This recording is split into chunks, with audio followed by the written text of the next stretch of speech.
The 26th and 27th of August 2017 will be an unforgettable day in my life. It will be both the best and the worst day of my life. And here it is.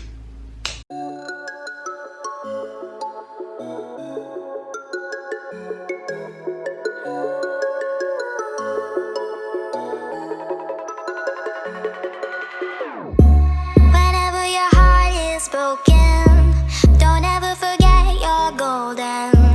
I will find the light in your soul, I'll be there. Never leaving you in the darkness, even when you're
on, Sarah. There you go. Ah. Well done. Well done. Right. Here we go, find a victory song. You can relax. So can we.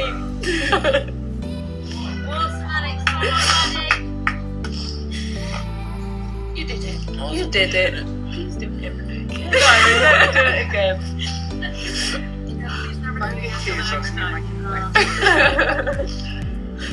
That was really hard.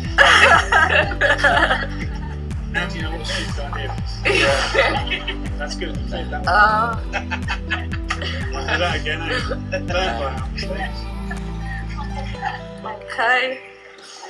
Signing off. Say bye, guys. Say bye.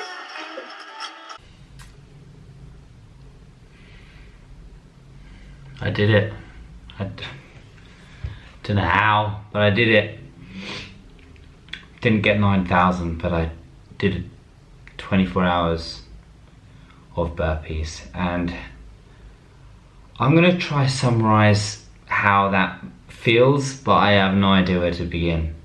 Apart from that emotion, when the towel came off my eyes and I saw my loved ones' faces, the emotion just pours over you completely, and it's just that relief when you finish.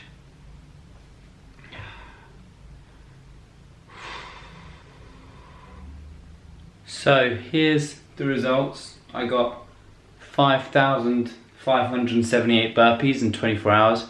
And if you're interested in seeing what I did and how many reps per hour, then just screenshot this so you can take a look. So, like I said, I'm going to try summarize the best I can. I think it's really important that I say something in front of a camera or write something down into a blog, because I learned so much in 24 hours, and I know that a lot of the feelings that I have in a long time will be forgotten, and it will be really useful to write it down, have it in a vlog and to look back on, because I learned so much. I learned that 24 hours is a long time to do anything, let alone chest to floor burpees. So I spoke briefly about the emotion at the end, but something I didn't realize is that when you are so sleep deprived and exhausted, is that you become very emotional and you are very uncontrollable about it. Like, I remember I was halfway through, 3/4 of the way through, and I just became tearful. I saw somebody I loved, I felt their love, I felt the support around me, and you just can't stop the tears flowing, and you just feel so raw and pure and real. And although I was in the world of pain, it also felt quite beautiful. One of the questions is, how did I do it? And people have been asking me, and to be honest, now it's sinking in. I'm asking myself. 24 hours is a long time, and I never took longer than 30 minutes off breaking. The rest was all burpees and in pain, and that's an incredible long time. So how did I stay strong mentally, and how did I keep going physically? And I'm starting to understand the reasons, and a lot of it was actually what I did beforehand. For example, the vision that I had, the manifestation that I went through for weeks and months before now. Every night before going to bed, I visioned the moment that I ended. I had a vision that I finished successfully, and that there were people around me cheering and supporting me. And I had that vision, and I held on to it and manifested it. And through the pain of the 24 hours and how long it took, I had that vision still at the end. And secondly is that I made a decision. I said, no matter how hard it gets, I will never give up. I will never give up. And I told the people around me, I told Bina, she said, what are your last final words? And I said, don't let me give up, because I know that maybe I might ask for it later, but I really didn't want to. So I made a decision that however hard it gets, I will never give up. But also after that is the fact that I had to create constant goals. I knew by hour 3 and hour 4 that the world record of 9,000, which isn't a real record, but it is the minimum requirement from Guinness World Records, that I wasn't going to make 9,000. So most people at that point would probably just give up completely. And it went through my mind as an option, but an option that I didn't take seriously at all. And from there, I made another goal. The goal was to, of course, just achieve 24 hours without stopping. But then people around me started saying, we can reach this number, we can reach this number. So we did. We made goals of 7,000, 6,000. But the thing is, as my body broke and I got slower and slower, these goals kept getting reduced. But it doesn't matter. If the goals reduce and you keep going, you'll find the goal by the time you get to the end. And the idea is that you just never lose touch with something that you're chasing. And this is so applicable with life as well. It doesn't always matter what the goal is, as long as there is one and you're moving forwards towards it. And that was a huge part of getting through this long 24 hours. Also, I'm so fortunate to have the platform that I do. I wasn't alone. I didn't just have the people around me, but I had cameras on me continuously. I had Facebook Live and Instagram Live with hundreds of people streaming it to. So the accountability was so strong. And there was a part of me that, a tiny part of me that enjoyed the performance and performing for people. And like I said, that was just a tiny part because the pain was so unreal. But I knew that I had the accountability, and I told people I will finish 24 hours, and I told myself, more importantly. But not only that, the main cause, the charity, Mind Charity. And some of you may not know that, but it's still 1 in every 4 people over the course of 1 year will suffer from a mental problem. That's a statistic in the UK anyway. And if it's that common that people are suffering from a variety of mental problems so commonly every day, then why can't I just be strong for 24 hours and go through this mental and physical pain for them and raise as much money and awareness as possible? And that was such a strong motivator for me to keep going without stopping and trying to raise as much money, support and advice for them for what such great work that Mind Charity does. Now, the next point that I want to touch on is success breeds confidence. And I've used this many times in a very different way. But on this occasion, success in the fact that, for example, I was in pain. I was in a lot of pain across my body and my hips, my arms, and just physically exhausted, let's say 5, 6, 7, 8 hours in, and I continued for another 8, 10 hours and still felt the pain. So the fact that I was successful in going through that pain gave me confidence in the fact that, well, if I've lasted this long, I can last forever. I can last to the end. It just comes down to how much pain can I endure, and if I have to continue enduring this pain, then carry on. And like the old cliche, it's all in the mind, that only really makes sense when you're put in a situation like this, and it really was all in the mind. How strong are you up there to endure pain? And the fact that you can endure it for that long means I could just carry on. I didn't like it and I didn't want it, because pain goes so much slower when time is so long. But if you can handle it, you can keep going. It is all in the mind, because, for example, I had the most incredible amount of support around me from friends and family, but it's surprising how alone you can feel, because at the end of the day, it's only you doing burpees, and there's only you in your own mind. Nobody else is there, so you have to fight your own battles. And over a 24-hour period, there are so many questions. What if this? What if that? Can I stop now? Can I do this?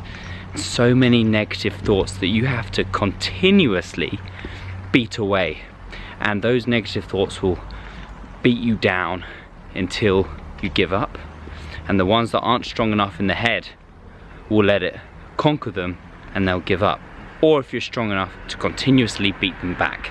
So everything so far has been mostly about mentality, but let's get to physicality. And my God, the human body is a masterpiece. There is a whole other capacity that you really don't know about.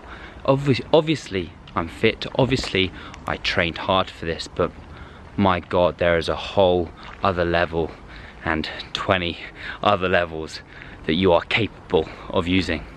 But only if you ask for it are you really able to use it. And what I mean by that is that you have to break through so many barriers where you thought that was your limit to really unleash what you're capable of.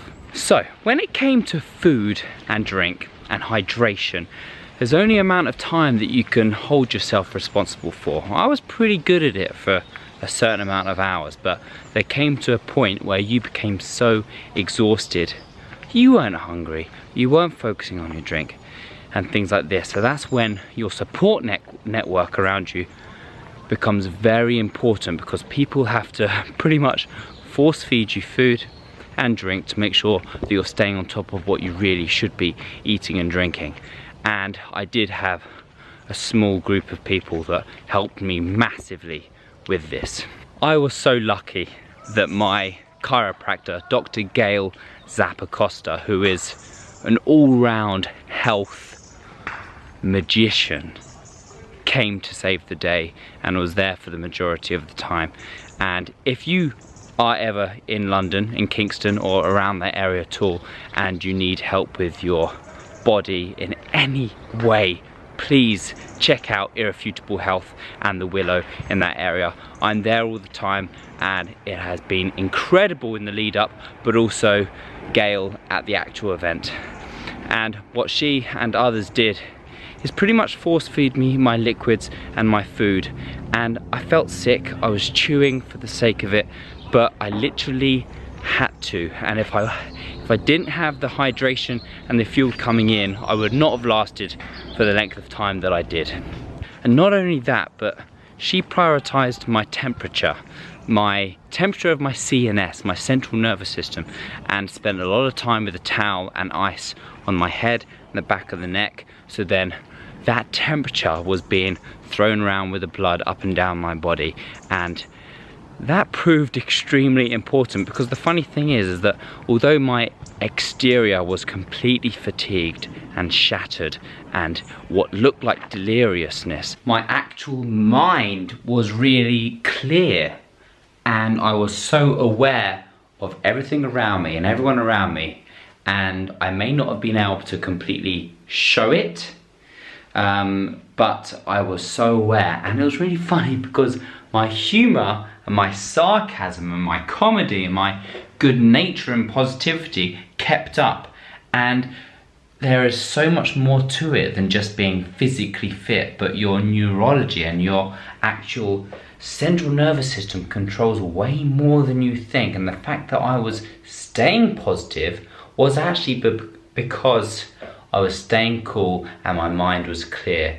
And there were people around me that were surprised that I was still being quite funny and sarcastic, and I was actually having a good time at the same time as being in a lot of pain. This literally was an experience of a lifetime, and I'll never do it again. I promised my family never to put them or myself through something like that again. You'll be happy to know that my recovery is going well. This is the 4th day following the weekend. It is Thursday today, and I'm doing lots of massage, lots of chiropractic work with Gail, and lots of resting. I'm having a week a week to rest and recover with no training, and it's going well. So I'll be back to normal training very soon. But it's been really special having all of you follow along with my journey. And if you've only just watched this episode, this is episode 10 of a 10 episode series of back when I first decided to do this, and I've documented most of the journey through it. So please, if you're interested to see where it all began, then take a look back at episode 1, 2, 3 and all the way through about 4-5 months ago. So I'll leave you with a final note with, if you have the chance to support the charity in any way that you can, then I'll leave my fundraising link underneath if you'd like to help donate. Apart from that, that is it. The end of this series. Putting a line across it. It's done. The relief is huge. Please comment below and let me know if you've enjoyed this series and this episode. And if you can click subscribe if you haven't already, that would be awesome, because I have lots more coming. Next week I'm in Spain. I'm going to show you lots of workouts you can do when you're traveling. There's lots more going on, so please click subscribe. For now, that is it. Lots of love, lots of burpees. See you next time.